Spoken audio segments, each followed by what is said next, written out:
Ominera, la sikuye, fubu, buawa, ene ya dudu.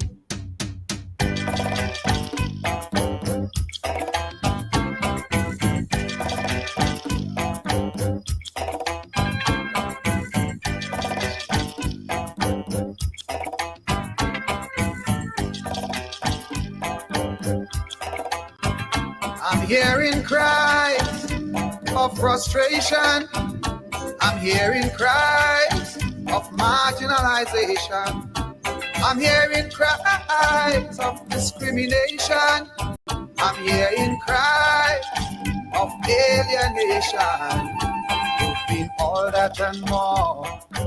All that and more. And you know it, I'm sure. But you take it rolling over. Black man, where is your cry? Black man, where is your cry? Black man, where? Black man, where? Black man, where is your cry? Black man, where? Black man, where? Black man, where is your cry?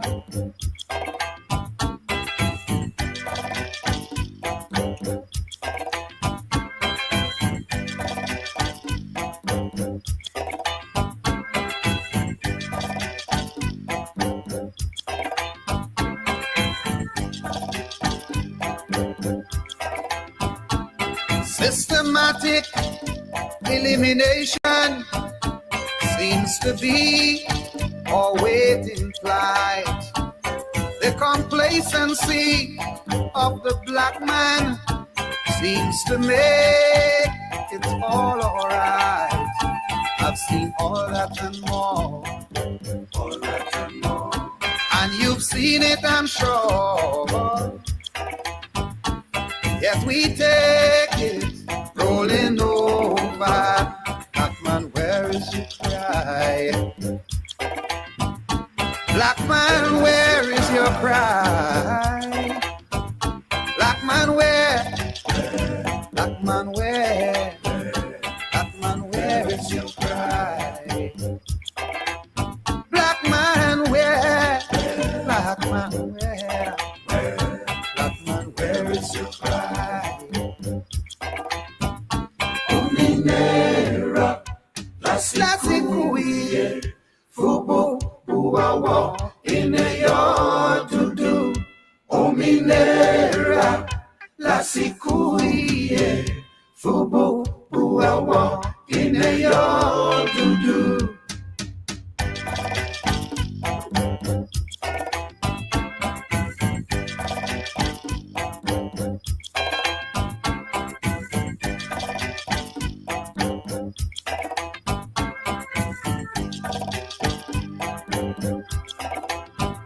I see black children resent education, bringing the black race further down. I see my country as a ladder, and the black man on the lowest round. I've seen all that and more. All that and more. And you've seen it, I'm sure. Yet we take it rolling over. Black man, where is your cry? Black man, where is your cry? Black man, where? Black man, where? Black man, where is your cry? Black man, where? Black man, where? Black man, where is your cry?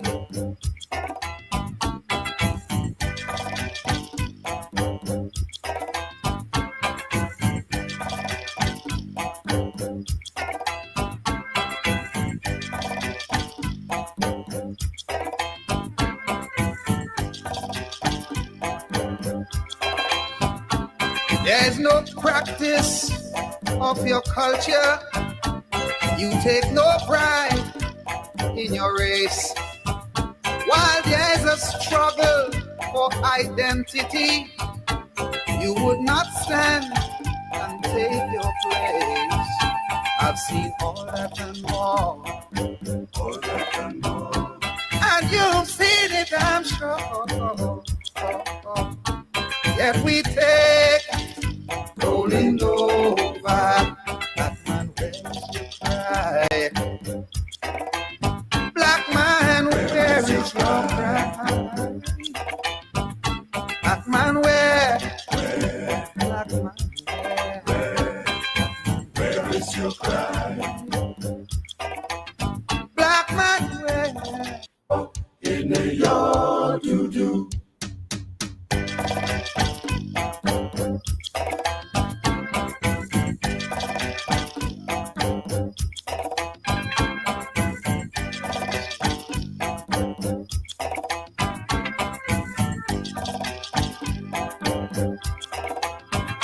I'm hearing cries of frustration.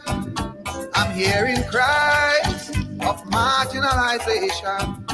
I'm hearing cries of discrimination.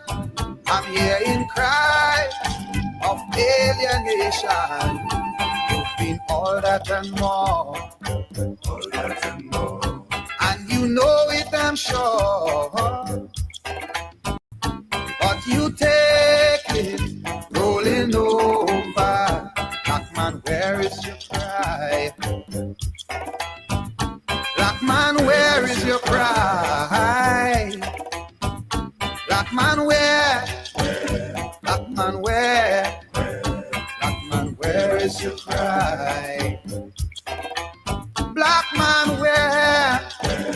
Black man, where? Black man, where is your cry?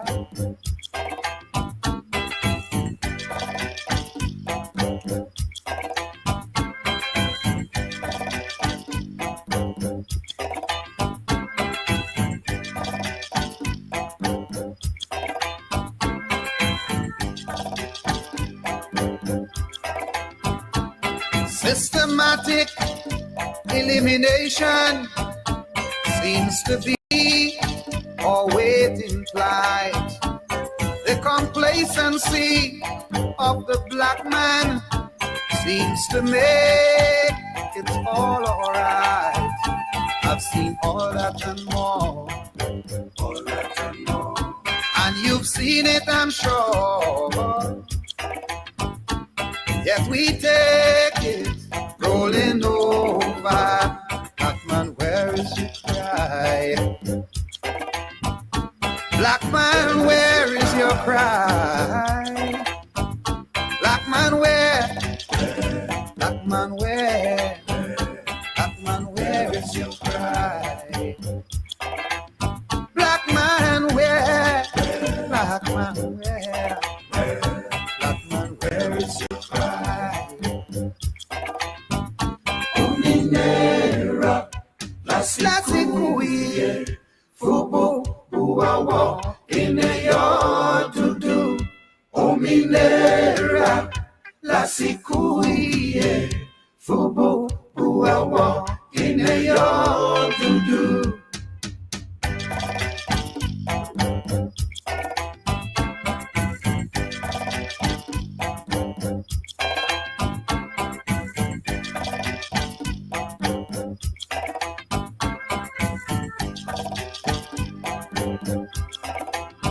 I see black children resent education, bringing the black race further down.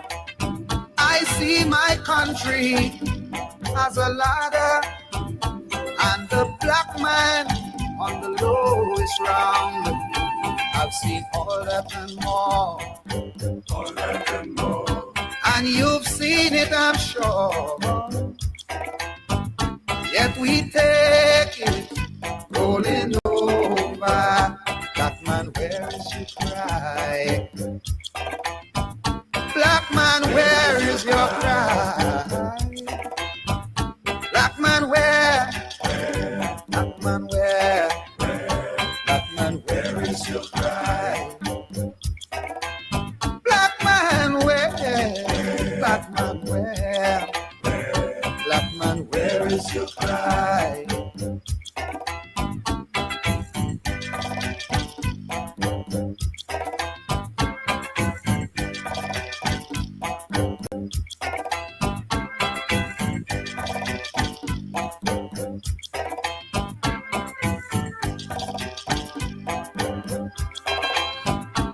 There's no practice of your culture.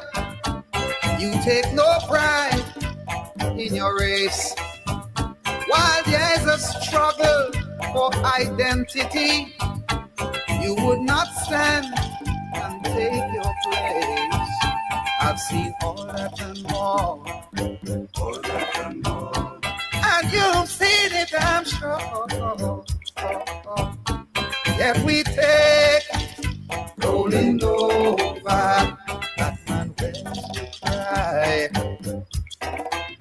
Black man, where is your pride? Black man, where? Black man, Where is your cry? Black man, where? Black man, Where is your cry? Black man, where?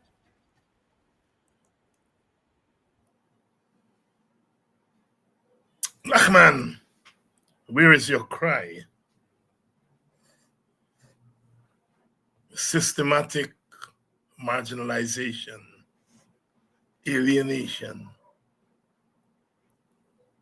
Yet we take it rolling over. Black man, where is your cry?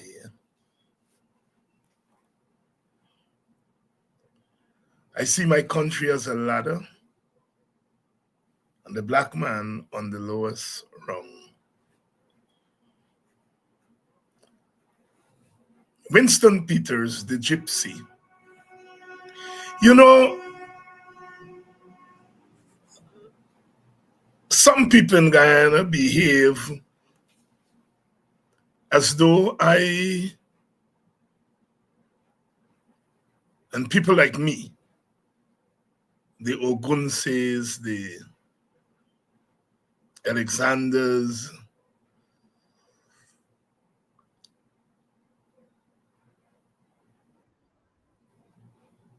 the Rickford Bork, the Blackheart men and women, they behave as though we have invented something, you know, asking questions of our race, defending our race, protecting our race, advancing the cause of our race, crying for our race, teaching our race. They behave as though we are innovators, we are pioneers. We are not. We come from a long tradition of advocacy for the black man. From the shores of Africa, across the Middle Passage,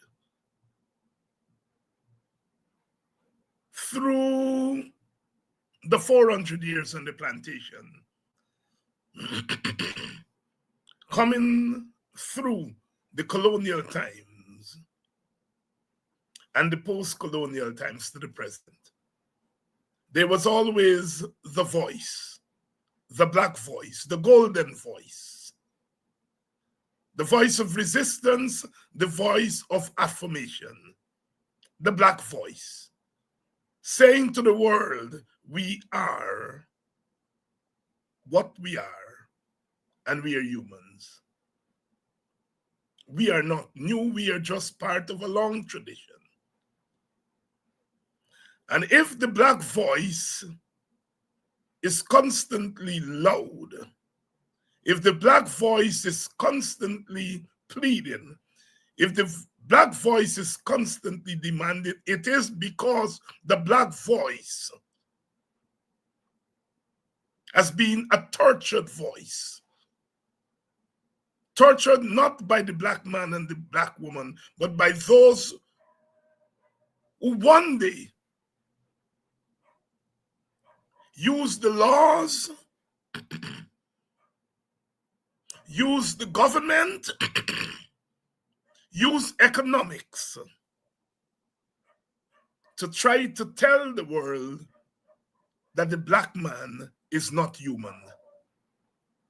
And so we have always been affirming our humanity. Black man, where is your cry? You may ask why the white man or the brown man or the red man is not called upon with the same intensity to raise his voice. It is because uniquely the black voice was buried in the rubbles of slavery for 400 years. And in the midst of all of that, the black cry has had to warn the world of our presence and to remind the world of its own sins against the black man. And that is why the black man, the black woman, the black child, we have an instinct that sees long before others see it. The pitfalls of humanity. Brother Bob Marley said, every time I hear the crack of a whip, my blood runs cold. They brutalize our very soul. Slavery was not just about beating the body. It was about brutalizing the soul.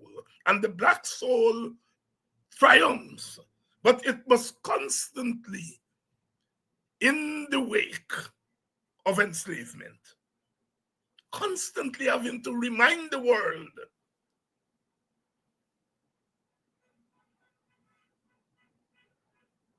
that we are humans.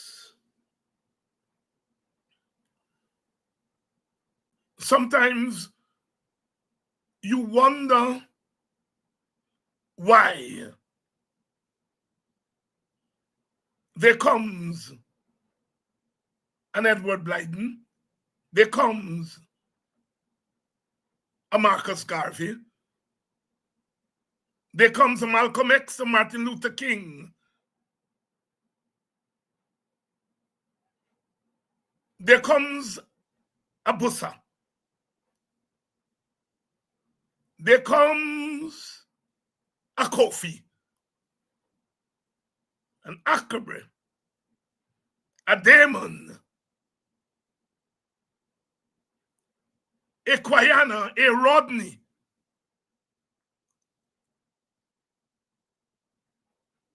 an Eric Williams, a C.L.R. James, a W.B. Du Bois, the voice of Harriet Tubman, the voice of Amy Césaire, the voice of Frantz Fanon, the voice of a Forbes Burnham, the voice of a Leopold Senghor, the voice of Kwame Nkrumah, Nelson Mandela. All these men and women going to the mountaintop and saying to the world, freedom belongs to the black man and woman too. If we are the conscience of the world, it is because the world gambled its conscience when it reduced the black man and the woman to a commodity. And where that void in the conscience and the consciousness was left, the black man and the black woman has to constantly remind us that God has endowed us with those faculties too.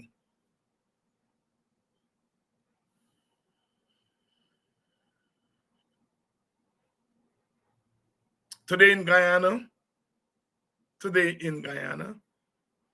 There are those who would like to replicate in this modern time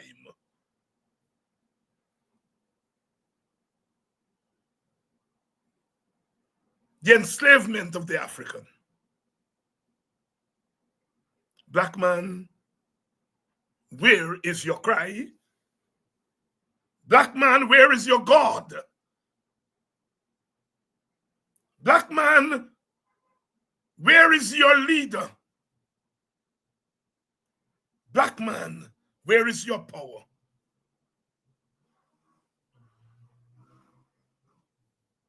I raise my voice and continue to raise my voice because we live in a Guyana that wants to bury my voice.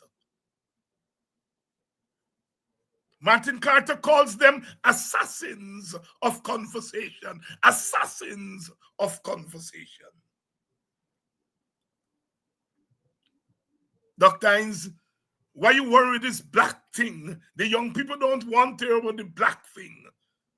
You're saying that the young people are slaves because only slaves do not want to know of their identity, with whom they identify. I repeat, David Hines, nobody is listening to it. The young people don't want to hear about race and black this and black that. And those assassins of conversations, those modern day slave masters, they know or they don't know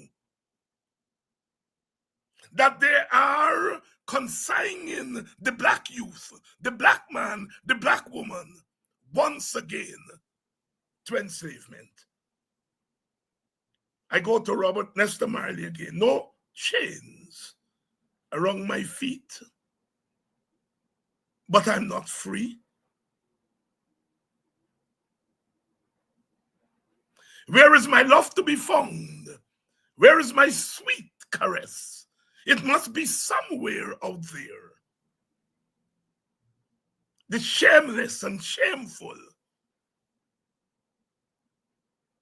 would like to reduce the African in Guyana to beggars, to cleaners of filth, to a people without consciousness. And some of our people are not conscious of the conspiracy, the web that is spun around them to reduce them once again to commodity. You come into the community and you say, come by, I'll give you $1 million. You're going to clean them drain and you're going to put on a red jersey. And you will exchange your conscience, your vote, for the sordid existence of modern day enslavement. And then they jump on their soapboxes and say, thank God the black man is no longer voting race. What they're saying is the black man has resorted his identity, has deserted his identity and resorted to the condition of identity-less.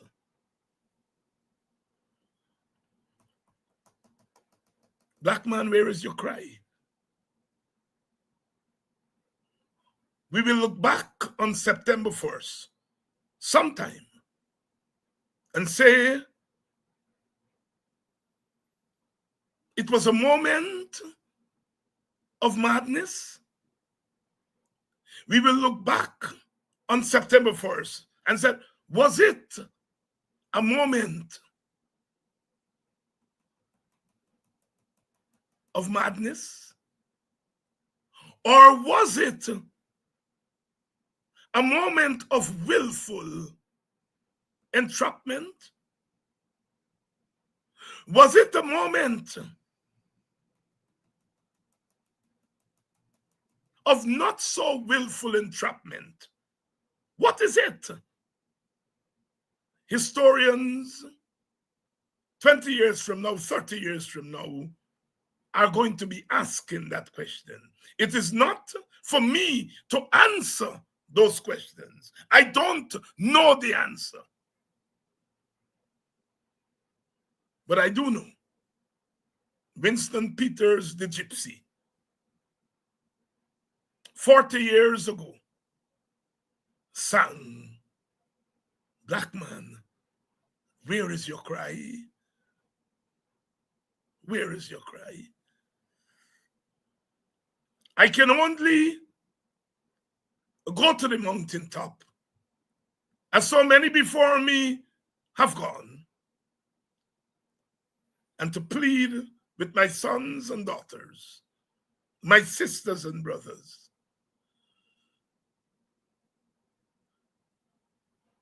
that you must stand up in a world of identity and affirm your identity. He or she who denies his or her identity is denying his or her place in the world. With whom you identify, with whom you identify. That's where identity comes from.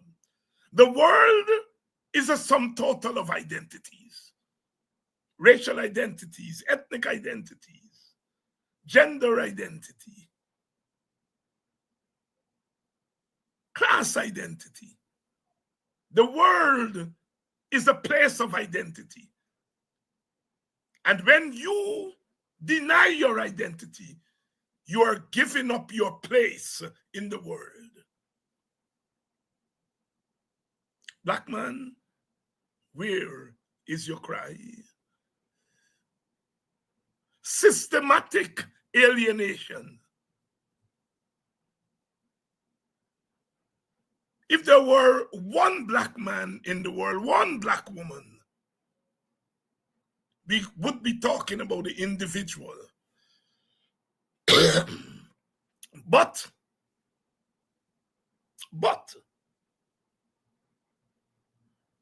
slavery was not about the black individual.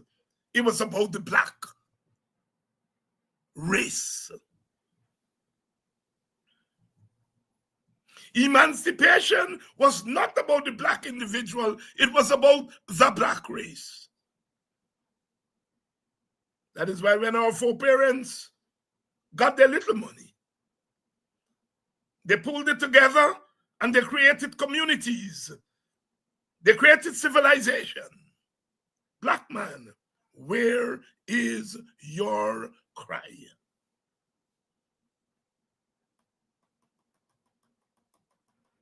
Everybody's raising his cry. When the rice farmer raises his cry for better wages of paddy, who are the rice farmers? Who represent the majority of rice farmers? It's the Indian man raising the cry for better price for his labor. God bless him. God bless him. When the Amerindians, the indigenous people, affirm their place in the line as our indigenous people, and ask the colonials and ask the post-colonial governments, give me land, my blood and my tears are buried there. They're asking it not for indigenous individuals, but for indigenous peoples. Black man, What are you asking for? You're asking for a penny for you. Or are you asking for plenty for all of us?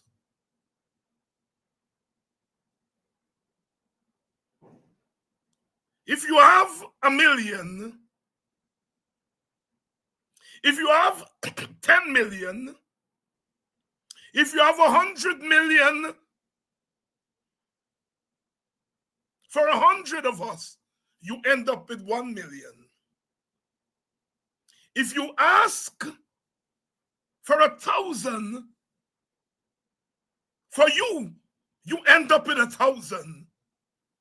If you ask and you demand 1 million, 100 million for 100 of us, you end up with 1 million. Black man, where is your cry? Black man, where your head is?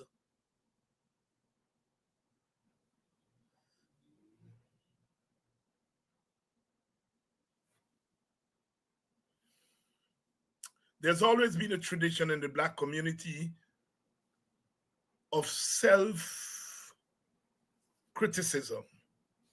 We criticize ourselves. It's a very healthy tradition. Sometimes people say, don't wash your dirty linen in public. We can go behind the scenes and work our stuff out. But we have always had a healthy culture of self-criticism. Looking ourselves in the mirror and saying, are we marching to the right beat? Today, people say when we engage in self-criticism, we are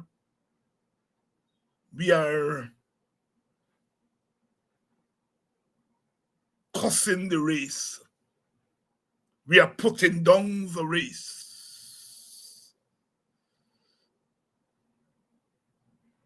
Black man, where is your cry? Black man, did you gamble on September 1 when others held on to their assets and didn't gamble? Black man, where is your cry? Black man, did you gamble to win?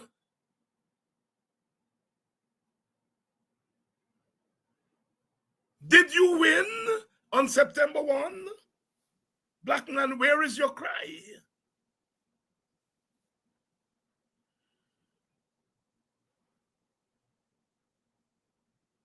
The struggle goes on. The struggle goes on.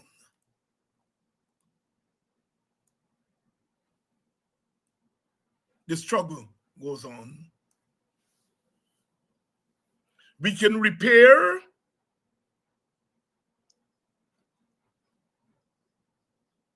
we can redress. Black man, where is your cry? I ask you tonight. Do you know that at the bottom of the Atlantic Ocean is buried the bones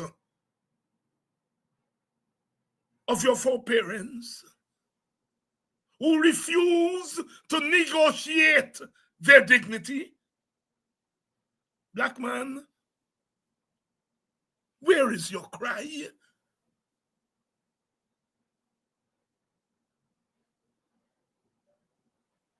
Black man, why do you feel that the burden of political correctness must always lie with you? A political correctness that is incorrect for you. Black man, where is your cry?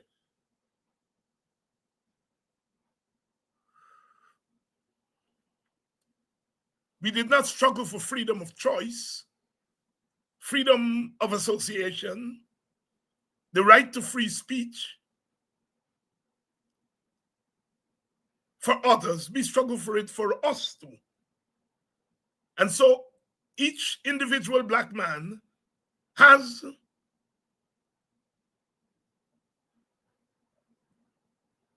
a right, a legal right, a constitutional right to choose what to do with his vote, her vote, his voice, her voice.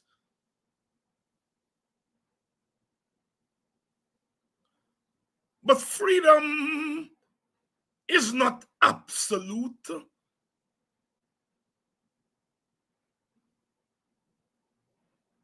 If you burn down your house, your neighbor's house is in trouble, and the other neighbor's house is in trouble. Black man, where is your cry? I'm asking questions tonight. I'm asking questions.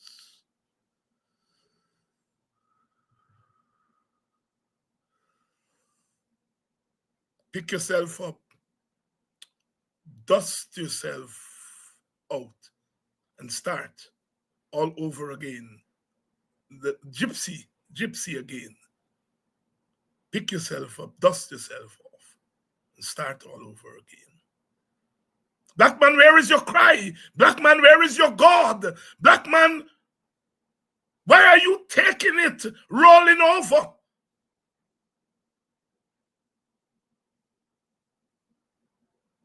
I love you all. I love you. Every single black man has earned my love. Kinship. Kinship. Martin Carter said, this I've learned. Today a speck, tomorrow a hero. Hero or monster, you are consumed. Like a jig shakes the loom. Like a web is spun the pattern. All are involved. All are consumed.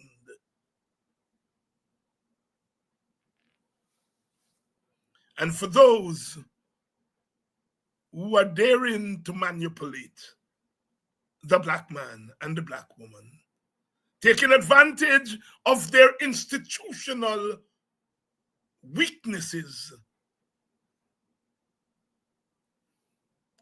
Walter Rodney said, this act in itself will not delay your day of judgment.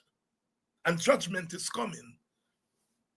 Walter Rodney said again, this act in itself will not delay your day of judgment.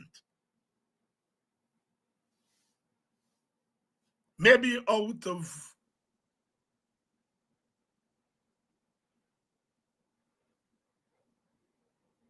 a slip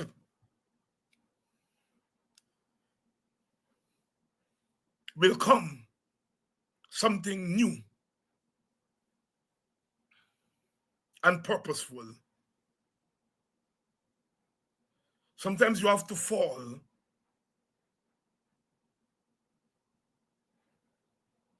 to recognize how precious the knee is.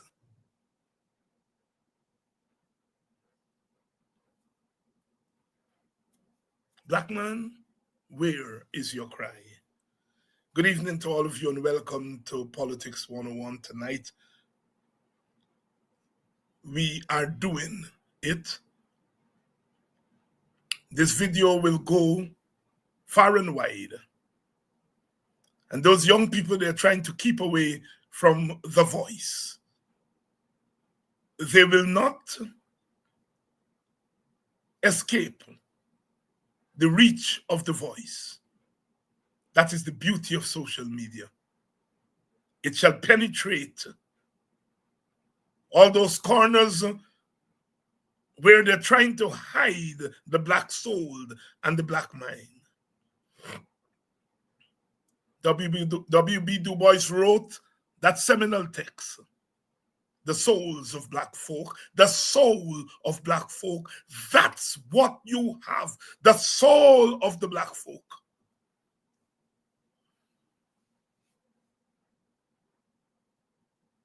Good evening and welcome to Politics 101. We've got work to do in the black community.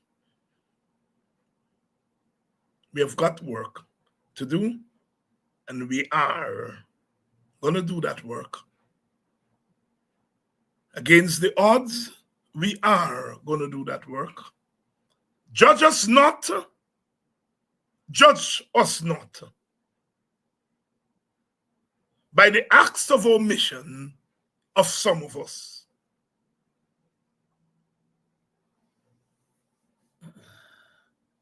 $77,000 stood up and said, we shall not be moved. We shall not be. That's a critical mass. We are not defeated. Elections are but one road to freedom. And where they have dirtied one road, we have always created new roads, new vistas, new openings, new newness, new consciousness. Black man, where is your cry? Black man, where is your cry? Good evening, welcome to Politics 101. We are still trying to make sense of September 1st. Every now and again, it happens. In Trinidad and Tobago, just a few months ago, the People's National Movement, the party to which Africans gave the overwhelming majority of their votes, they were stunned when 101,000 Africans who voted for the PNM 5 years ago did not vote for them. The writing was on the wall. And that is why I'm saying we sometimes become so consumed with our own reality in Guyana that we don't realize what's happening with our neighbors. In Trinidad and Tobago, at the last election, the PNM got 101,000 votes less. The difference between Trinidad and Guyana is that those 101,000 people stayed home. Here in Guyana, 140,000 less voted this year. We lost 140,000 votes, 40,000 more than in Trinidad.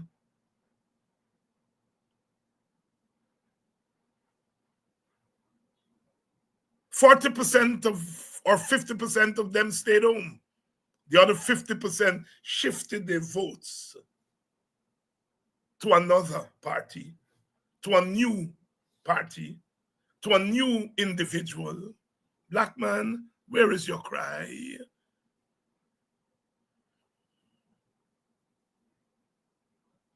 The question must be asked, why is the black man looking across the fence and seeing his brother Indian standing firm, standing straight, holding high his banner of identity?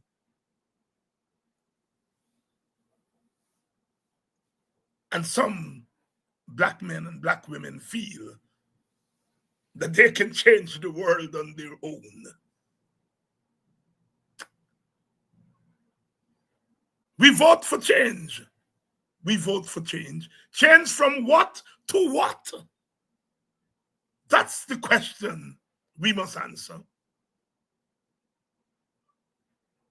The custodians, those who now preside over 80,000 African votes, must answer that question for the African. Black man, where is your cry? What is the change? Where is the change you voted for?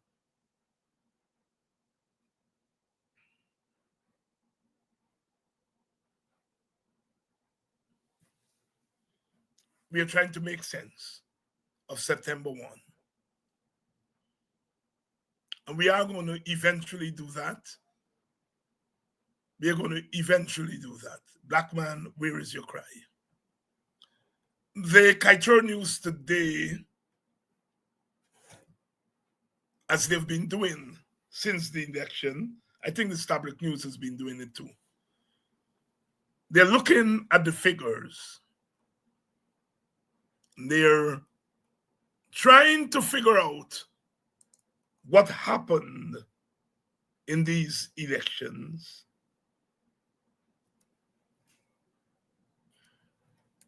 They're trying to figure out the numbers, and they're giving us the numbers. And the numbers are stark. I took a good look at the numbers, and we've been paying attention, a lot of attention, to how badly the APNU has done. And that is correct. And that must be explored. The why. The why. We have looked at how Win Mohammed has overperformed.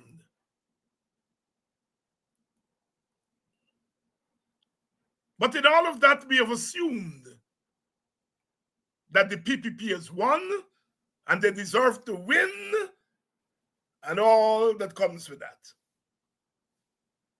The numbers are showing that the PPP got 9,000 votes last night. I was giving them about 15,000. They had 237,000, and this time they have 246,000. So by a mere 9 votes. If you look at the calculation, one seat is the equivalent of 6,000, 6,000 to 7,000 votes. You have to get about 6,000 to 7,000 votes for one seat.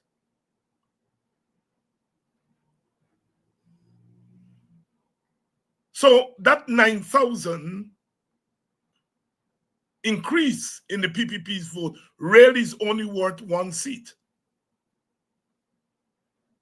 But they ended up with an extra 3 seats.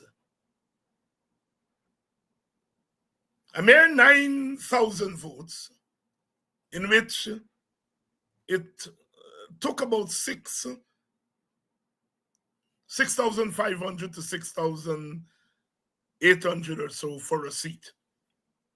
So it means the PPP really, with 9,000, got a seat and some leftovers, or they should have gotten just an extra seat.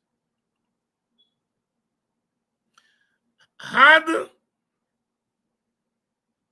there not been such large absentee voters on the part of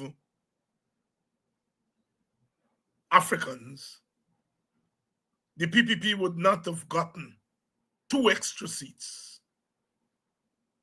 They don't deserve 2 extra seats because the numbers are showing they increased by 9,000. The bulk of that increase came in Region 4, where they increased their votes by 6,000. But in Region 2, Region 3, and Region 6, they're strongholds. They have always won those regions. They lost 3,000 votes.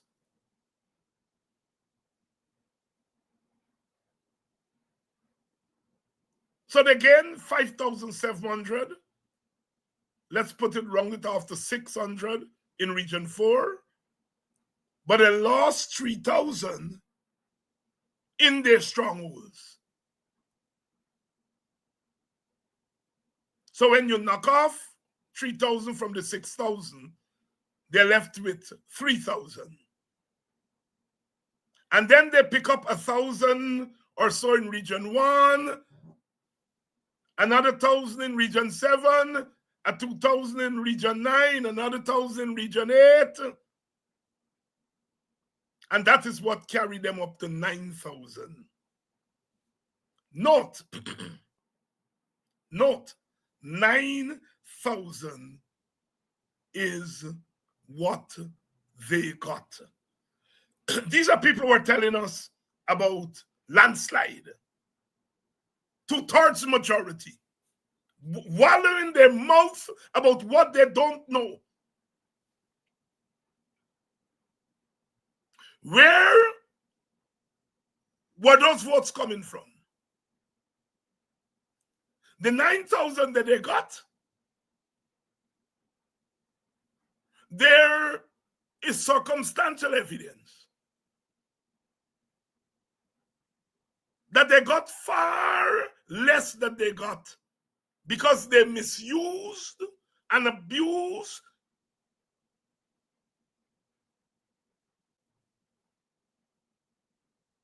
the votes of people who came to our country, immigrants, the Commonwealth citizens, the people from Colombia and Venezuela and Brazil.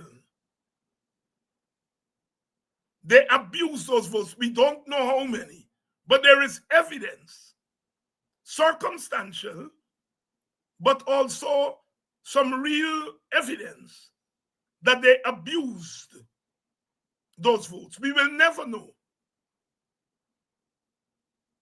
Because GCOM is not likely to do a review of the election to see where they went wrong and when they went right. Because such a review could reveal, as what happened in 2020, serious rigging. The PPP did not do as well as they intended to with their ethnic base staying with them, with the abuse of the immigrant vote, with the abuse of the media, with the abuse of the coffers, the government coffers, with the total control of GCOM, they were only able to muster 9,000 votes, or the equivalent of 1 seat. And we want to get that. I'm doing this for our supporters who are feeling down because we did not score as many. We lost, but the PPP did not win. People meet me on the road and they say, Dr. Hines, I know they rigged. They rigged the system.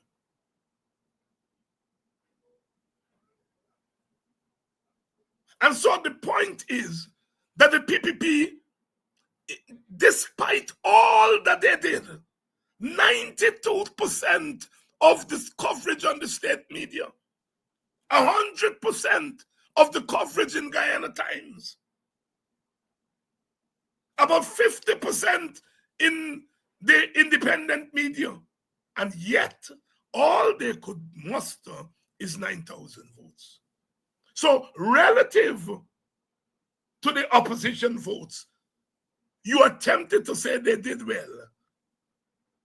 But in real terms, the PPP, despite the rigging, did poorly. I don't want to be elitist. I don't want to sound as though I'm the only one who figured this out. But the truth of the matter is that those who are supposed to be saying what I am saying are not saying it. Anybody who comes from Mars and come in, they will see the headlines. PPP won. And PPP did well. How the hell could you do well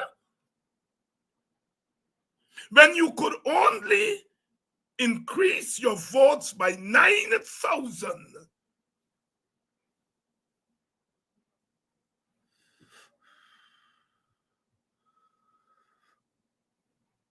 You look at a place like Buxton,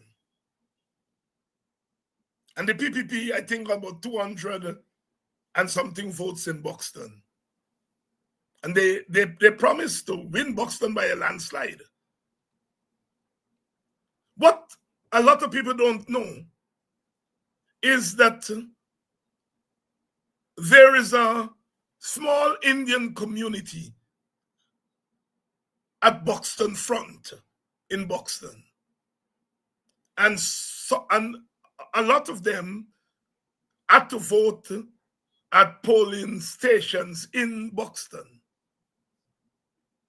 And people don't know that. Or you look at the increase of votes in Georgetown. The Indian population has increased exponentially in Georgetown.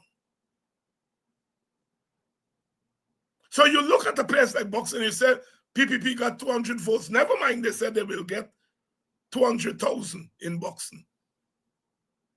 They got about 200 and something. Half of which, or more than half of which, are Indian Guyanese brothers and sisters who most likely voted PPP. So when you look at the 9,000 numbers, where are the crossovers? Where this big this red wave that was going to take over the black community? They got about 2,000 votes in Region 10. But Region 10 is not Linden alone. You got down the river, you got Indians, you have Amerindians who live in Region 10. So there wasn't this big red wave, you know, turning black men into red men and black women into red women. It didn't happen. They lost Amerindian votes. And we are now seeing that they lost some Indian votes to win, small number, but they seem to have lost more to those who stayed away. Of course, you cannot tell the real turnout rate because the list is bloated. And this is the kind of work that has to be done so that we can make sense of this election.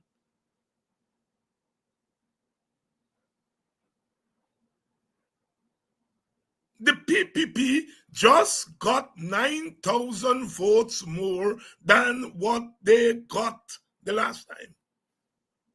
And you're hearing the PPP won Region 4. No, the PPP did not win Region 4.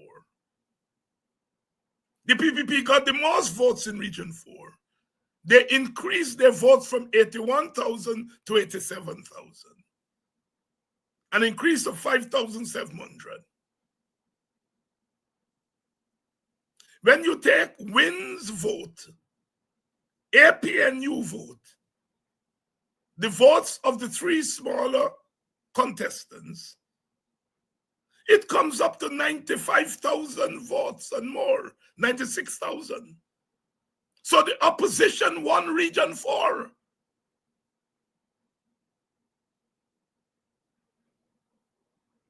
It is Africans who voted for WIN. Mostly Africans who voted for the APNU and for AFC and for Forward Guyana and for ALP. We beat the PPP in Region 4 as we've always done. Despite rigging, despite high stay-home rates, we still beat the PPP. Yet the headlines will say PPP won Region 4.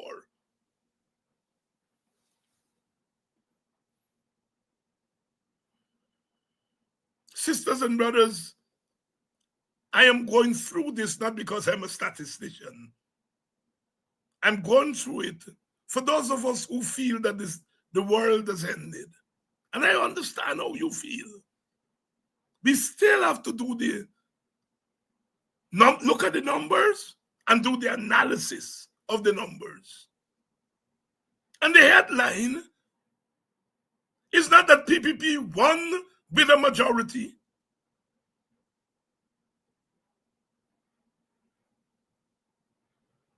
The headline is that the opposition lost.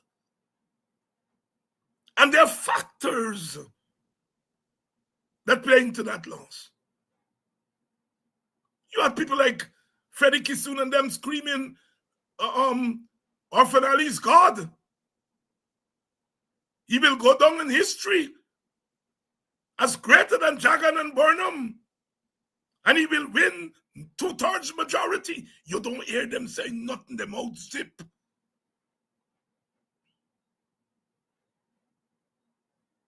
Them out zip.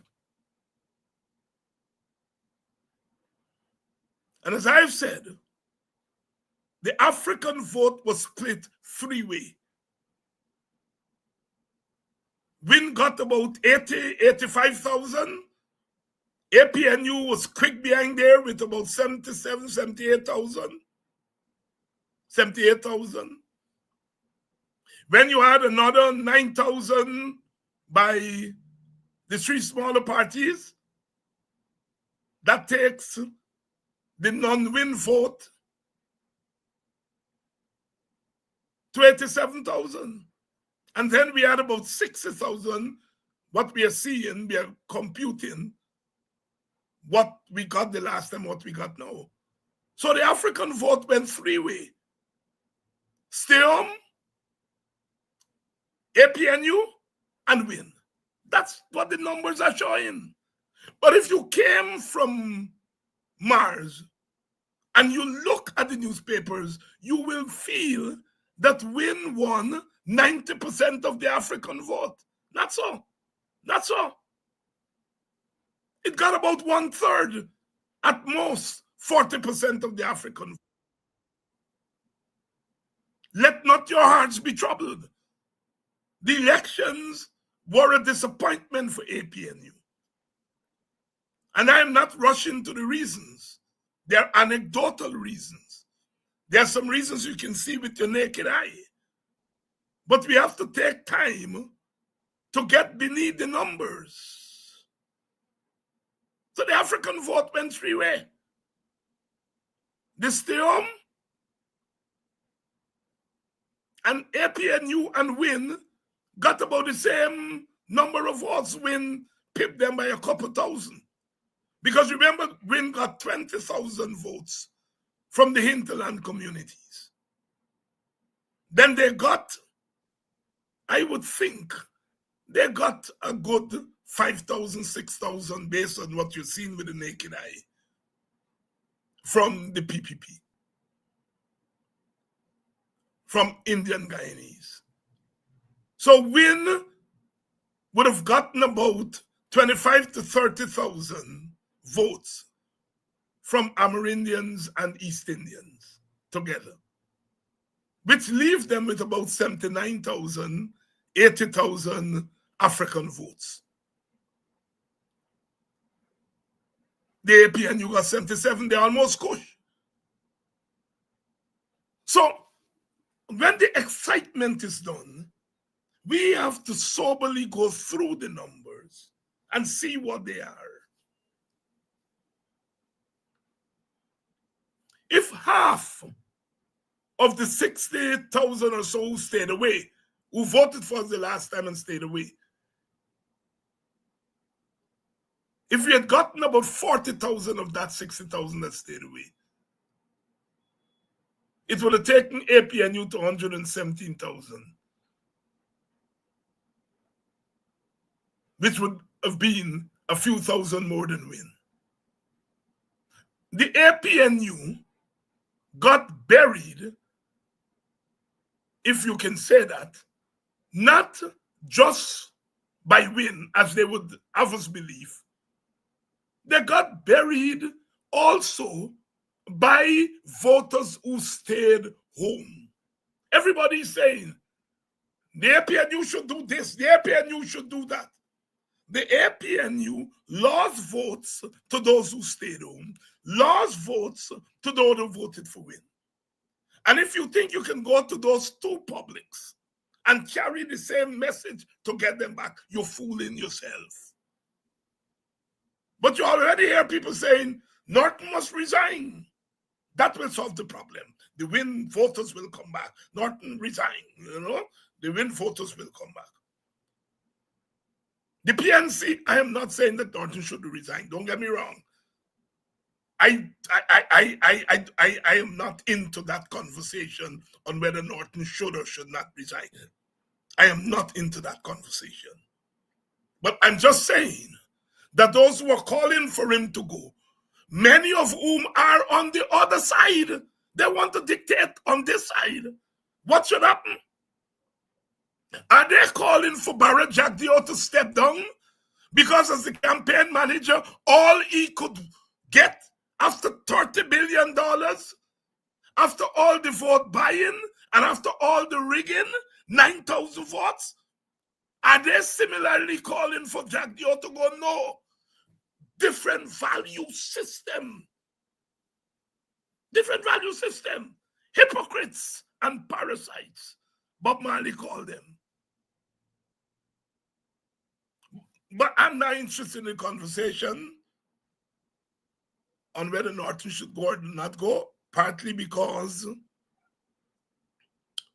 that's PNC business, and as a fraternal party, I don't want to get in to the PNC story one way or the other, so I'm staying away from that. But if you come to me and tell me Norton must go, as if that gonna change something tomorrow, as if that gonna bring back them young people, then you're saying that the young people went away because of Norton. We don't know that. Let us talk to the young people and hear what they're saying. What about those who stayed away? We're saying the party must be rebuilt. But rebuild the party. Parties are always rebuilding. Rebuild it and say, here is a new party rebuilt. Will that bring back the votes from Win? Will that bring back the votes from those who stayed away? Maybe we need to do all of the things. We don't know yet. We haven't spoken to these people.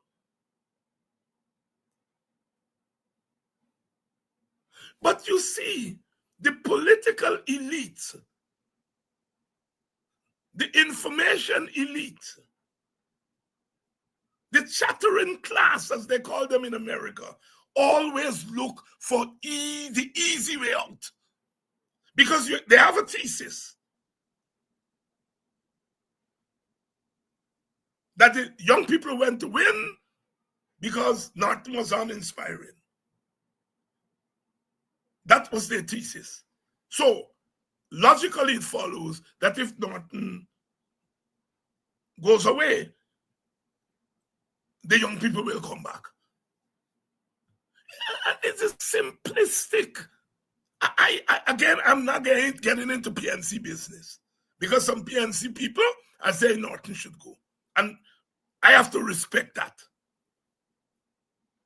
Some are saying he should not go. I have to respect that. That's why I'm staying out of it. But those outside of the PNC, those who are saying that Norton should go from outside the PNC are the ones I am responding to. So there we are, sisters and brothers. Just another installment of really what happened on September 2nd. And getting behind the numbers, laying the numbers out, because the numbers are not consistent with the headlines that we are seeing. I love you all. I always take away a little bit from Sherrod. So I'm not going to keep you all away from Sherrod tonight because he has information for you. So I'm going to see you all tomorrow night for another edition of Politics 101. We are going to keep on trying to make sense of this election. As I started, black man, where is your cry? I will end with that plea. Black man, where is your cry? See you all tomorrow night for another edition of Politics 101.